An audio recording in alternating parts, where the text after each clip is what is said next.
Hello students, कैसे हो आप? आई होप आप सब लोग बढ़िया होगे, बढ़िया कर रहे होगे अपनी लाइफ में। तो आज जो चैप्टर हम करने के लिए मिले हैं, उस चैप्टर का नाम है डेप्रीसिएशन। चैप्टर का नाम है डेप्रीसिएशन। सर, डेप्रीसिएशन का मतलब क्या है? किसी एसेट की वैल्यू का गिरना, जिसको बोलते हैं डेप्रीसिएशन। दरअसल क्या है डेप्रीसिएशन?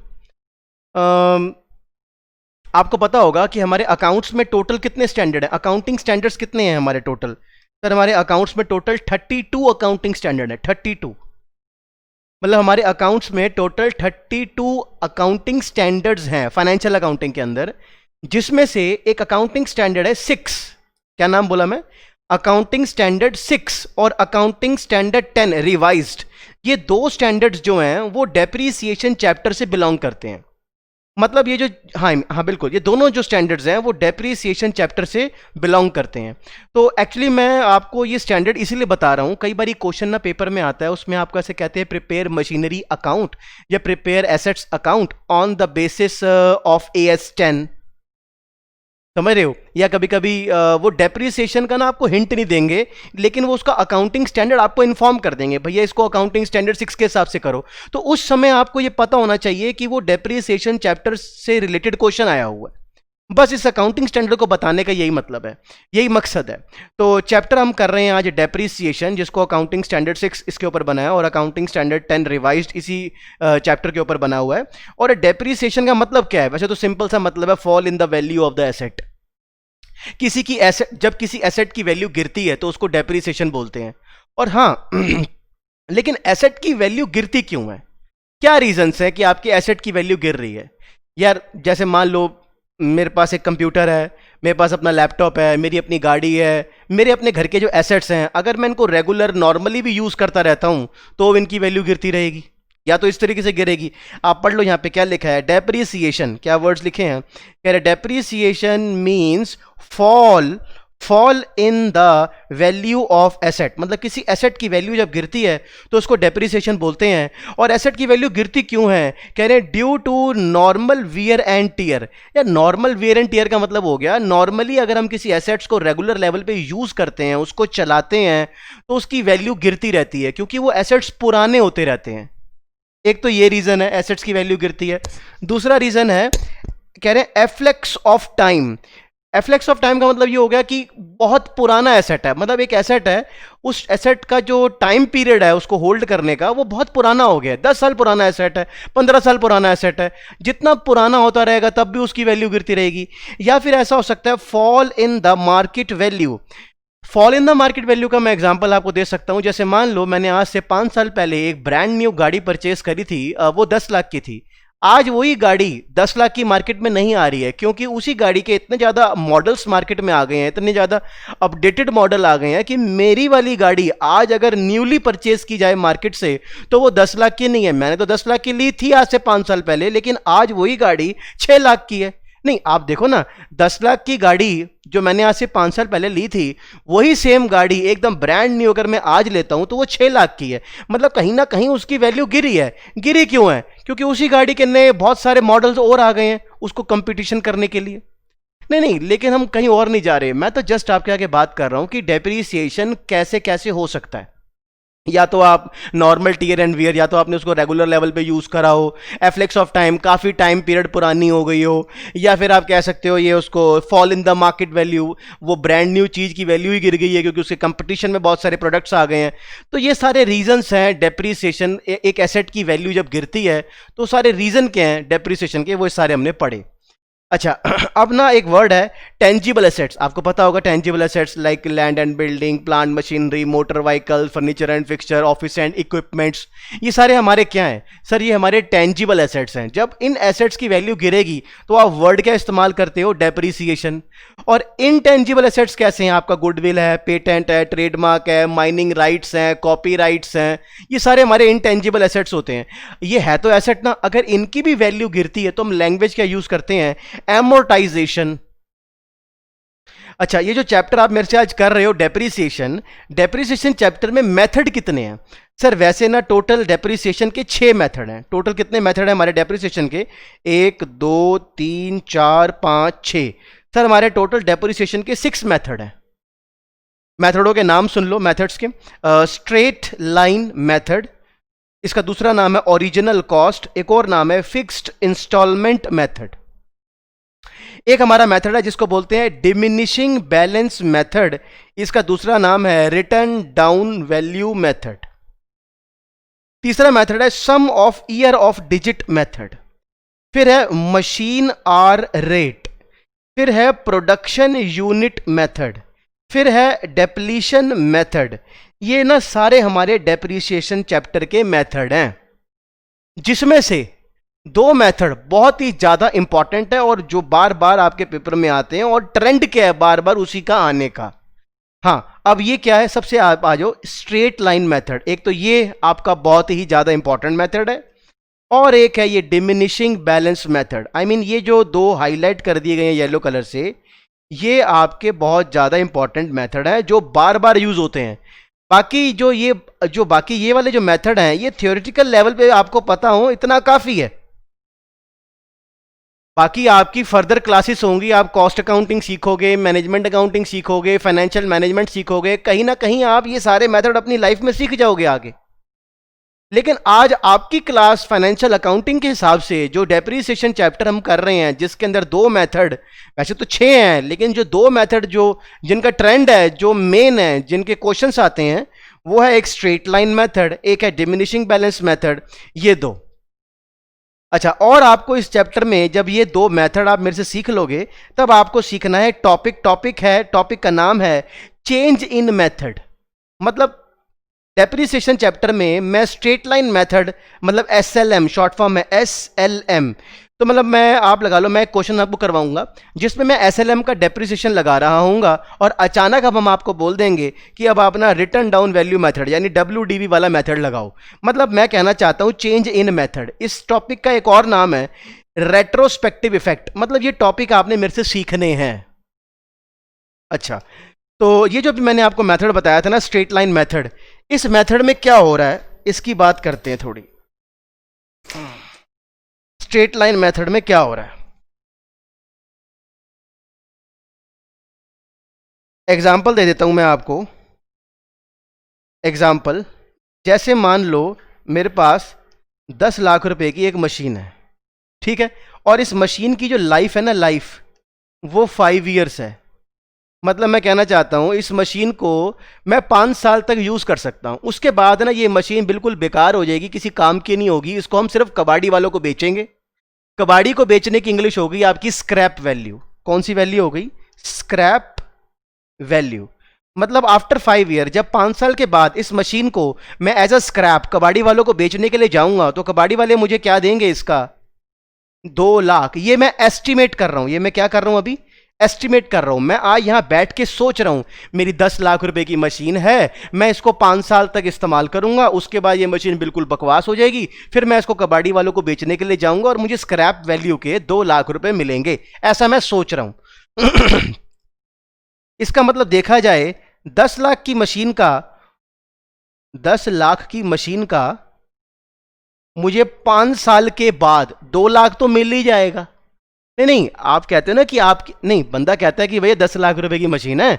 मैंने पूछा भी तूने ये मशीन कितने की ली है? वो कह रहा है सर मैंने ना ये मशीन 10 लाख की ली है। मैंने कहा देखो सर, आपने ये मशीन 10 लाख की ली तो है, लेकिन जब आप इसको 5 साल के बाद एज अ स्क्रैप कबाड़ी में बेचने जाओगे तो आपको 2 लाख मिल भी तो जाएगा। तो आप ये किस मुंह से कह रहे हो कि आपने 10 लाख की मशीन खरीदी है? यार 10 लाख की मशीन आप खरीद रहे हो, 2 लाख आपको वापस भी तो मिलेगा। आपको आप ही की मशीन का 10 लाख में से 2 लाख तो आपको वापस ही मिल जाएगा 5 साल के बाद। तो आपको ये नहीं बोलना चाहिए कि आपको मशीन 10 लाख की पड़ी है, आपको मशीन 8 लाख की पड़ी है, क्योंकि आप ही की जो 10 लाख की मशीन जब एज अ स्क्रैप कबाड़ी वालों को बिकेगी तो 2 लाख तो आपको स्क्रैप का मिलेगा ही मिलेगा। तो इसीलिए 10 लाख में से 2 लाख माइनस क्यों हो रहा है? क्योंकि ये 2 लाख हमें कबाड़ी वालों से एज अ स्क्रैप 5 साल के बाद मिल जाएगा। तो बेसिकली हमें ये नहीं बोलना चाहिए कि हमें मशीन 10 लाख की पड़ी है, हमें मशीन 8 लाख की पड़ी है। और 8 लाख की मशीन को अगर मैं 5 साल यूज करता हूं, 8 लाख की मशीन को अगर मैं 5 साल यूज करता हूं, तो 1 साल के हिसाब से मैंने कितना यूज करा होगा? आप 8 लाख को 5 से डिवाइड कराओ सर, 1,60,000 रुपए, 1,60,000। ये आपने ना डेप्रिसिएशन निकाला है 1 साल का। मतलब आप कहना चाहते हो आपकी मशीन हर साल 1,60,000, हर साल 1,60,000, हर साल 1,60,000, हर साल 1,60,000 और 5वें साल भी 1,60,000, ऐसे 5 साल तक आपकी मशीन क्या होती रही? इस्तेमाल। आपकी मशीन की वैल्यू हर साल 1,60,000 से गिरती रही, ऐसा आप कहना चाहते हो। इस बात से अब आप ये सीखो, ये जो मैंने आपको मेथड बताया है, ये 10 लाख क्या था? मशीन की ओरिजिनल वैल्यू है। ये 2 लाख क्या था? ये मशीन का स्क्रैप वैल्यू है, जो हमें कबाड़ी वालों से मिलेगा 5 साल के बाद जब हम इस मशीन को स्क्रैप में बेचेंगे। और ये नीचे 5 ईयर्स क्या है? सर, उस मशीन की एस्टिमेटेड लाइफ है। मतलब 10 लाख की मशीन का अगर 2 लाख मुझे मिल ही जाएगा, तो मुझे ये थोड़ी ना बोलना चाहिए कि मशीन मेरे को 10 लाख की पड़ रही है। मशीन तो 8 लाख की पड़ेगी, बिकॉज 2 लाख तो हमें वापस ही मिल जाएगा, वो भी कबाड़ी वालों से, लेकिन 5 साल के बाद। तो अब इसका मतलब हम 8 लाख की मशीन को 5 साल अगर इस्तेमाल करते हैं, तो 1 साल के हिसाब से हमने कितना इस्तेमाल करा होगा? 1,60,000। तो ये 1,60,000 क्या है? 5 सालों का डेप्रिसिएशन है। यानी ये जो मैंने आपके आगे फॉर्मूला लिखा है, original value minus estimated scrap value upon में estimated life is equal to में डेप्रिसिएशन। इस मेथड से जो फॉर्मूला, इस फॉर्मूले से जो डेप्रिसिएशन आपको मिलता है, आपने एक चीज और नोटिस करी है, आपके सारे डेप्रिसिएशन बिल्कुल बराबर आ रहे हैं। पहले साल का भी 1,60,000 है, अगले साल का भी 1,60,000, फिर 1,60,000, 1,60,000, 1,60,000, सारे डेप्रिसिएशन एकदम सेम आए हैं, कांस्टेंट डेप्रिसिएशन। इसीलिए तो इसको बोलते हैं straight line. Why straight line? क्यों इसको ये भी बोलते हैं, स्ट्रेट लाइन को बोलते हैं fixed installment method. Why fixed installment? क्योंकि सर आपका जो डेप्रिसिएशन का जो अमाउंट है वो फिक्स्ड है, वो कांस्टेंट है। एनीवे, तो आपके आगे बात रखी है क्या कि स्ट्रेट लाइन मेथड का फॉर्मूला क्या है? Depreciation is equal to original value minus estimated scrap value upon divided में एस्टिमेटेड लाइफ। मतलब आपको पेपर में ओरिजिनल वैल्यू भी दे रखी होगी, एस्टिमेटेड स्क्रैप वैल्यू भी दे रखा होगा और एस्टिमेटेड लाइफ भी दे रखी होगी, और आपको क्या निकालना है?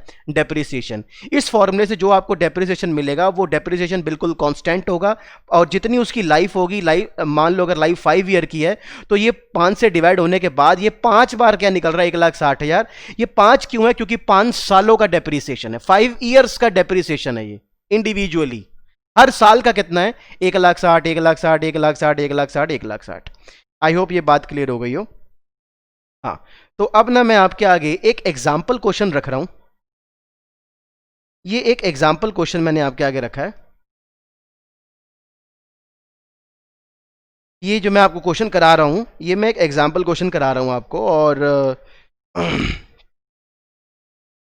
मैं कहना ये चाहता हूं, दरअसल ये मैंने एक मशीनरी अकाउंट बनाया है। हम सब लोग अकाउंटिंग बैकग्राउंड के स्टूडेंट्स हैं, तो मुझे ये बताना जरूरी नहीं है क्या कि ये डेट पर्टिकुलर अमाउंट, ये हमने पूरा अकाउंट बनाया है। ये डेबिट साइड है, ये क्रेडिट साइड है, ये हम मशीनरी अकाउंट बना रहे हैं और मैं यहाँ ले रहा हूँ 10% स्ट्रेट लाइन मेथड, SLM। ये मैं एज्यूम कर रहा हूँ, ठीक है। मैं एग्जांपल दे रहा हूं आपको कि मान लो 10% SLM आपको पेपर में गिवन है, और ये बेसिकली आप एक एसेट का अकाउंट बना रहे हो, और एसेट का अकाउंट डेबिट में प्लस होता है और क्रेडिट में माइनस होता है। तो चलो मान लेते हैं सन 2000 जनवरी 1 को मैंने एक मशीन परचेज करी है, to bank M1 to bank. Why to bank? क्योंकि सर चेक से खरीदी है ना, और टू बैंक पैसे दे दिए होंगे। मशीन खरीद रहे हो तो प्लस वाली तरफ लिख रहे हैं, और मशीन देखो, ये मशीनरी का अकाउंट बना रहे हो आप, डेबिट साइड इसकी प्लस है और क्रेडिट साइड इसकी माइनस है। सर क्रेडिट साइड में मैं माइनस लगा रहा हूं, यानी मेरी मशीन माइनस हो रही है। मशीन के माइनस होने के, एक एसेट के माइनस होने के क्या रीजन हो सकते हैं? मतलब आपका एसेट जो है वो माइनस हो रहा है, क्यों माइनस हो रहा है? सर या तो वो सेल हो गया होगा, या उसके ऊपर डेप्रिसिएशन लगा होगा। दो ही रीजन हो सकते हैं। एसेट अगर बिक जाता है तो वो सेल हो गया, अगर एसेट आप यूज कर रहे हो उसकी वैल्यू गिरती जा रही है, यानी डेप्रिसिएशन लगा रहे हो, मतलब एक एसेट की वैल्यू दो रीजन की वजह से माइनस होती है, या तो वो बिक जाए या उसके ऊपर डेप्रिसिएशन लग जाए। अच्छा, तो मैं ये कह रहा था कि मेरे पास एक मशीनरी है और मैंने उसको जनवरी 1 2000 में खरीदी थी, टू बैंक M1। सर ये मशीन मैंने खरीदी है, मान लो 10 लाख रुपए की खरीदी है। नहीं, अमाउंट थोड़ा बड़ा हो जाएगा, 1 लाख कर लो। मान लो 1 लाख रुपए की मशीन है और 10% SLM का डेप्रिसिएशन चार्ज हो रहा है। SLM का मतलब आपको मैं बता चुका हूँ, स्ट्रेट लाइन मेथड, इसको ओरिजिनल कॉस्ट भी बोलते हैं। तो दिसंबर 31 पूरा साल हो गया 2000 bye depreciation M1 bye depreciation M1 लगाओ भी 1 लाख का 10%, 10,000 का डेप्रिसिएशन आ गया। अब ऐसे डबल लाइन लगा के इसको क्लोज कर दो। लो जी 1 लाख, ये भी लो जी 1 लाख। अब 1 लाख में से जब ये 10,000 का डेप्रिसिएशन माइनस कराओगे तो यहां कमी निकलेगी 90,000। इसको आप बोल रहे हो बाय बैलेंस CD दिसंबर 31। मतलब आपकी 1 लाख रुपए की मशीन थी, पूरा साल आपने 10%, 1 लाख का 10% निकाला आपने 10,000 रुपए, और 1 लाख में से 10,000 माइनस करवाने के बाद आपकी मशीन कितनी बच गई है? 90,000, 90,000 की बच गई है। और ये पूरा साल हो गया, 2000 साल पूरा हो गया। अब ये CD आगे दोबारा से क्या हो जाएगा यहाँ पे? To balance BD 90,000, to balance BD 90,000, 2001 आएगा और ये होगा अब जनवरी 1। हाँ जी, तो जरा देखो, मेरी 90,000 रुपए की मशीन है और अब ये आ गया जनवरी 1 2001, मतलब ये अगला साल आ गया। अब ये वाला साल मान लो पूरा साल मैंने मशीन इस्तेमाल करी है, तो फिर से क्या लिखेंगे यहाँ पे? दिसंबर 31 2001। अब ये अगला साल आ गया 2001, पूरे साल का डेप्रिसिएशन लगा दिया आपने M1। भैया हम ये कौन सा मेथड कर रहे हैं? सर हम ये कर रहे हैं स्ट्रेट लाइन मेथड, SLM।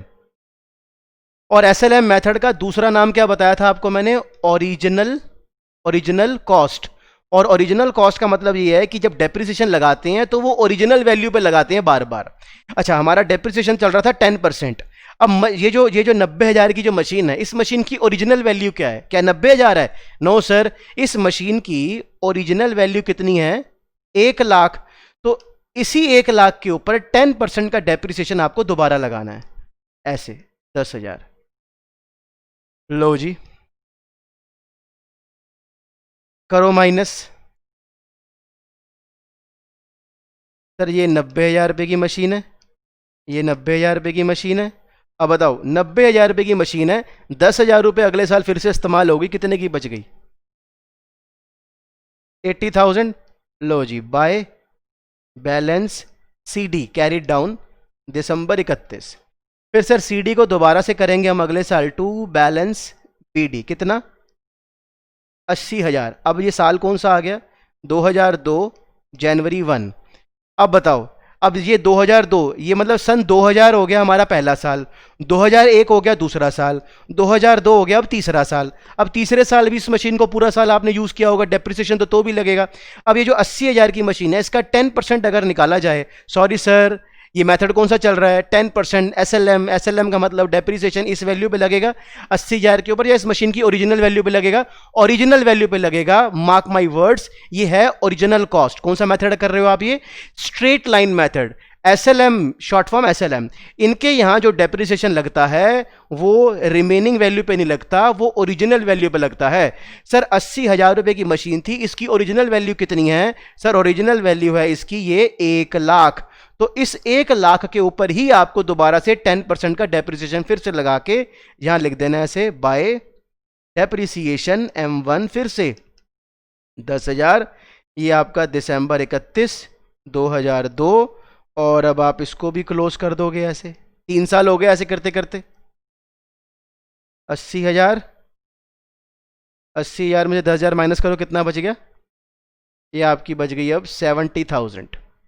फिर आपने यहां पे आके लिख दिया bye balance CD, bye balance CD दिसंबर 31। फिर CD को दोबारा BD करते हैं अगले साल, टू बैलेंस BD 70,000। ये आपकी डेट आ गई अब 2003 जनवरी 1। बस सर बस। अब बताओ कितने साल हो गए हमारे? 3 साल हो गए। ये जो मैंने आपको टॉपिक करवाया, ये आपको मैंने स्ट्रेट लाइन मेथड का करवाया था। इस क्वेश्चन में नई बात क्या है? ये तो हमने 11th क्लास में भी करा हुआ है। क्या करा था इसमें? ये मतलब पहले साल का डेप्रिसिएशन आपने कितना लगाया? ये येलो 10,000। अगले साल का डेप्रिसिएशन कितना लगाया? 10,000। तीसरे साल का डेप्रिसिएशन कितना लगाया? 10,000। मतलब आपने ये 10,000, ये 10,000 और ये 10,000, 3 साल कांस्टेंट डेप्रिसिएशन, 10,000 10,000 10,000 मिला के कितना हो गया 30,000। यानी 1 लाख रुपए की मशीन, 1 लाख रुपए की मशीन अगर 30,000 से इस्तेमाल हो जाए, उसकी वैल्यू गिर जाए, माइनस हो जाए, तो आपकी ये मशीन 70,000 रुपए की बच जाती है। ये वही 70,000 है जो हमने यहां पे निकाल के लिख दिया, बात खत्म। लेकिन अब ना इस क्वेश्चन के अंदर आपको क्या इन्फॉर्म करा हुआ है, अगर हम पढ़ें, यहां लिखा है the company has decided to change the method of depreciation. The company has decided to change the method of depreciation from 10% SLM to 20% WDV with effect from January 1, 2003। मतलब आपने क्वेश्चन पढ़ा ठीक से? आपको क्वेश्चन की एडजस्टमेंट्स में, मतलब आपको क्वेश्चन की एडजस्टमेंट में क्या इन्फॉर्म करा है? द कंपनी हैज डिसाइडेड, मतलब कंपनी ने डिसाइड कर लिया है कि to change the method of depreciation. हम डेप्रिसिएशन का जो मेथड है उसको चेंज कर देंगे। हम लगाते थे पहले 10% का SLM, अब लगाएंगे 20% का WDV।